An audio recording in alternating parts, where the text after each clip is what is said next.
James Wan said, look, if this thing winds up going straight to DVD or something, I promise I will rent a movie theater so we can all see our names on the big screen just once before we die.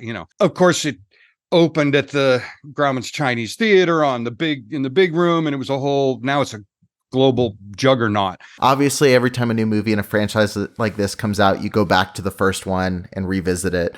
And I was blown away looking at the credits going, okay, this is James Wan's first feature film. This is Leigh Whannell's first feature film writing credit. And then this is your first feature film that you ever composed from start to finish. And it ended up spawning a billion-dollar franchise, which is pretty amazing. Take me back to 2004 and working on Saw. I guess it would be 2003 probably. Working on Saw. Did you have any idea at the time that this is going to be a mega super hit, or was this is kind of a gruesome horror movie that'll be fun to work on and might disappear? Well, I kind of, I love the first Saw movie, and as soon as I saw it, I thought this is something amazing. The twist ending in the first one is, a thing of legend and beauty.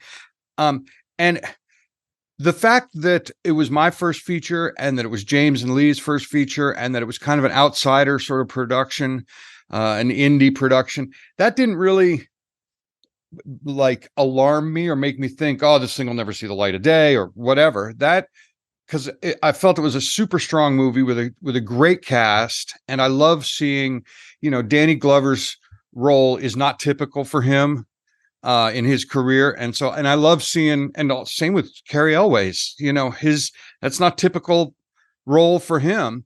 And I love seeing actors go kind of outside where you'd expect to see them.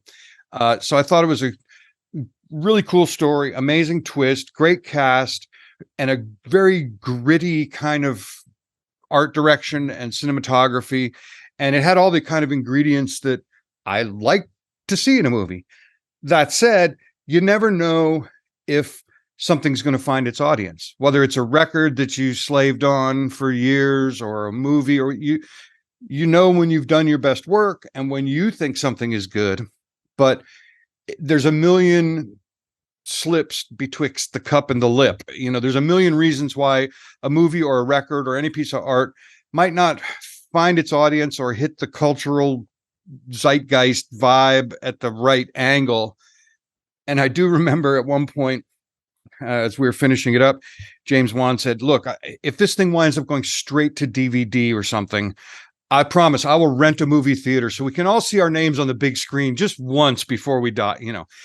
Of course, it opened at the Grauman's Chinese Theater in the big room, and it was now it's a global juggernaut. But you don't know if the external factors are going to scuttle the ship. When you've done good work and you hope for the best. And I won't say I'm surprised, but I'm amazed that we're still churning them out 20 years in and 10 movies in. And, we did have some breaks in the schedule for a while. It was a movie every year. And we were just cranking. It was a mad dash every year to get it into theaters for Halloween weekend.